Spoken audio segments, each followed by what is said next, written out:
Janasena party రాజకీయ ప్రస్తావన ఎందుకు వచ్చింది, అలాగే మన నిరుద్యోగం గురించి, స్పెషల్ కేటగిరీ స్టేటస్ గురించి, ఆడపడుచుల గురించి, యువత ఉపాధి అవకాశాల గురించి ఒకసారి మాట్లాడుకుందాం, చర్చించుకుందాం. ఇది ఇప్పుడున్న పరిస్థితుల్లో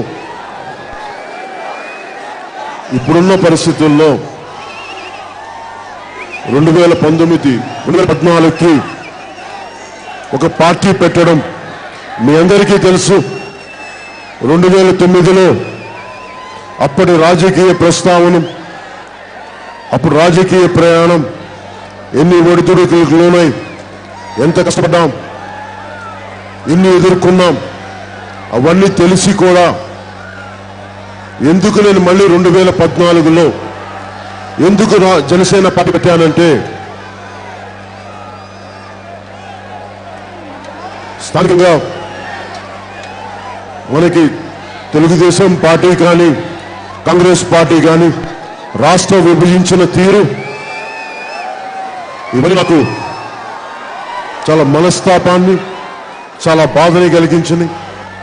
పొలిటికల్ ప్రాసెస్లో కొంచెం అడ్డు లేకుండా కొంతమంది అడ్డు లేకుండా నాకు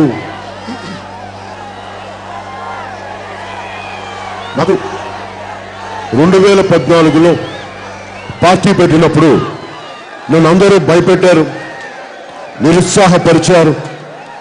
ఈ రోజుకి నాకు గుర్తుంది, మార్చి 14న 2014లో ఒక వారం రోజుల ముందు పార్టీని రిజిస్టర్ చేయించి, ఒక నెల ముందు, ఒక 3 వారాల ముందు ఆ న్యూస్ బయటకు వచ్చినప్పుడు ఢిల్లీ నుంచి కూడా సోనియా గాంధీ గారి తరఫున కేంద్ర ప్రభుత్వ ప్రతినిధులు నా దగ్గరకు వచ్చి మనుషుల్ని పంపించి నన్ను నిరుత్సాహపడదాం, మీరు పార్టీ పెట్టకండి, మీ అన్నయ్య గారు కాంగ్రెస్లో ఉన్నారు, మీ పార్టీలు పెట్టదని చెప్పి అనేక రకాలుగా ఒత్తిడి ఇచ్చినా కానీ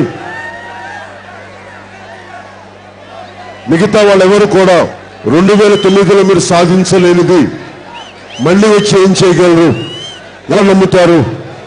అలాగే తెలంగాణ ఉమ్మడి రాష్ట్రంగా ఉన్న హైదరాబాద్, తెలంగాణలో కూర్చొని పార్టీ పెట్టడం మీకు సవినయంగా తెలియజేసుకుంటున్నాం. జనసేన పార్టీ జెండా స్థాపించింది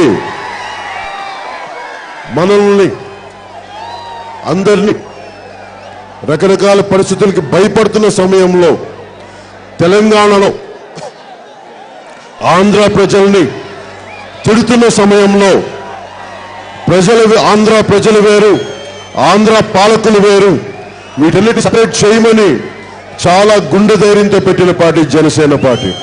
అందరూ భయపడ్డారు. ఆ రోజున ఒక్కరికి దమ్ము లేదు, ఒక్కరికి ధైర్యం లేదు.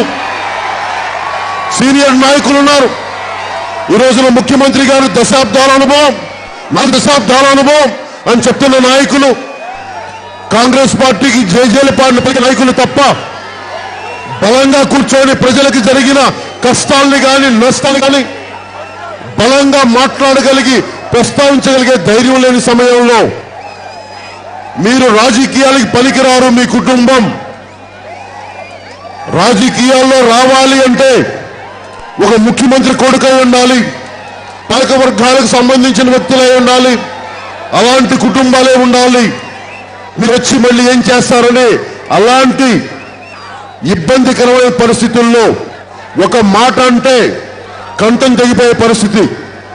అలాంటి పరిస్థితుల్లో కేవలం చాలా బలంగా, ధైర్యంగా ఎందుకు పార్టీ పెట్టానంటే, విసిగిపోయాం సగటు సమాంతర రాజకీయ వ్యవస్థలో. ఒకసారి మాట మార్చి ముఖ్యమంత్రి గారు ఉన్నారు. ఉదాహరణకి ఆయన మాట్లాడే పద్ధతి, ఒకరోజు తెలంగాణ ఇవ్వాలంటారు, ఆంధ్రప్రదేశ్ ప్రజలకి కాపాడాలంటారు. ఇది స్పష్టత లేదు.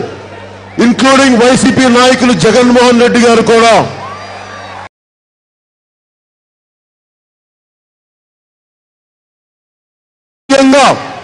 తెలంగాణలో తిరగలేని వ్యక్తి, తెలంగాణలో నాయకులకి ఎదురు చెప్పలేని వ్యక్తి వైసీపీ నాయకులు జగన్మోహన్ రెడ్డి గారు. ధైర్యం లేదు.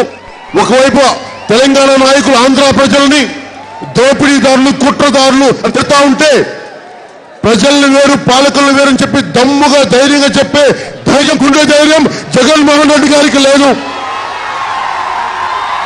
మీకు చంద్రబాబు గారి సంగతి తెలుసు. కర్ర విరగకుండా పాము చావకుండా ఆ ప్రాసెస్ ఆయన మాట్లాడతారు. ఒక్క దమ్ముతోటి ధైర్యంతో తెలంగాణ వాదానికి బలంగా చెప్పగలిగింది ఒక పవన్ కళ్యాణ్, ఒక జనసేన పార్టీనే. మనకి భయాలు